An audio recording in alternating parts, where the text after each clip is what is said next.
Ya.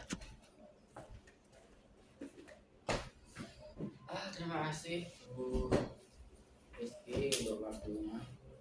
Assalamualaikum warahmatullahi wabarakatuh. Waalaikumsalam warahmatullahi wabarakatuh. Ini ada suatu kendala dalam pembelajaran peserta didik. Saya sampaikan dulu, nanti saya minta saran-sarannya dan motivasi bagaimana caranya agar peserta didik ini kembali dan meningkat dalam pemahaman materi, kedisiplinannya di kelas. Jadi ada suatu peningkatan, karena biasanya banyak peserta didik itu kalau diajar atau disampaikan materi dia tuh justru ramai atau tidak memperhatikan dan kurang paham. Maka dari ini minta saran dari teman sejawat, khususnya Bu Rizky, akan memberi saran ke apa motivasi. Yang pertama, bila mana peserta didik ini terlambat dalam masuk kelas. Nah, tahap-tahap jenengan sebagai guru, saya minta sarannya. Yang tahap atau step awal itu apa? Terlambat di kelas ya Pak? Iya. Kalau terlambat di kelas itu biasanya saya di pertemuan awal sekali, di pertemuan awal di semester awal itu Pak, itu biasanya membuat kesepakatan kelas dulu. Kesepakatan kelas. Iya, kesepakatan kelas dulu Pak. Oke, terus Setelah kesepakatan kelas itu isinya ya, misalnya kalau ada anak yang terlambat, kita sepakat diberi kesempatan berapa menit, misalnya 5 menit apa 10 menit gitu Pak. Lebih dari itu baru nanti akan ada konsekuensinya ya. Kalau dulu ya berupa hukuman seperti itu Pak. Sebenarnya bukan hukuman sih, tapi lebih ke kamu salah berarti kamu harus memberikan apa timbal balik.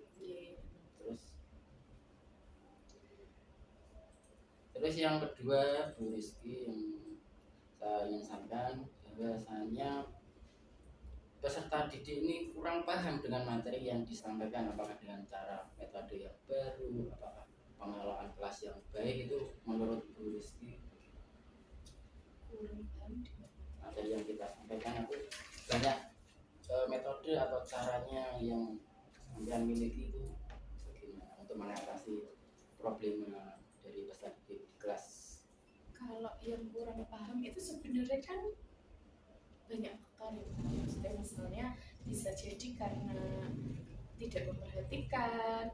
Nah, kalau contoh yang tidak memperhatikan itu kan karena metodenya membesarkan gitu ya Pak. Metode perlu diperbaiki saja. Metodenya bisa, pertama langkah awal bisa memperbaiki metode dulu. Metodenya terus itu solusinya yang metode yang bagus menurut Bu Rizky yang tepat untuk mengatasi dari tadi kurang pahamnya materi yang disampaikan atau arahan dari guru yang mengajar. Lebih ke metode yang berfokus ke peserta didik. Contohnya seperti berkelompok, kuis, games, kurang lebihnya kayak gitu Pak. Jadi kita mengurangi anak-anak itu mendengarkan kita. Jadi lebih mereka yang aktif mencari. Terus terakhir Bu, ini untuk pertanyaan apa kendala, saya juga perlu solusinya seperti tadi. Banyak siswa yang ngobrol dan main sendiri ketika guru itu menyampaikan arahan materi yang disampaikan itu kendalanya, dan saya minta saran dan motivasi cara-cara dari Bu Rizky. Silakan. Tadi ya Pak, seperti yang saya sampaikan, jadi sebenarnya kalau tidak memperhatikan itu banyak faktor. Bisa jadi anak-anak itu capek, bosan, atau tadi metode yang digunakan itu kurang sesuai gitu Pak, kurang sesuai dengan karakteristik anak di dalam kelas. Nah, kalau anak bosan itu mungkin kita bisa lihat situasi aja. Kalau misalnya waktu itu jam terakhir atau sebelumnya adalah pembelajaran matematika mungkin yang membuat mereka bosan gitu Pak, itu bisa kita ice breaking dulu.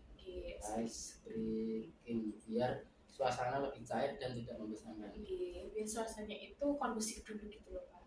Nah itu baru kita nanti boleh menyampaikan materi dulu, terus habis itu metodenya harus yang mereka aktif, berfokus kepada siswa tadi Pak. Bisa diskusi, berkelompok, intinya iya Game. ice breaking dan Games. metode yang tepat gitu. Iya. Oke, makasih Bu Rizky atas cara dan sarannya. Saya ucapkan banyak terima kasih. Sekian pertemuan kita. Assalamualaikum warahmatullahi wabarakatuh. Waalaikumsalam warahmatullahi wabarakatuh. Tutup. Terima kasih kembali Kak. TPG Bu.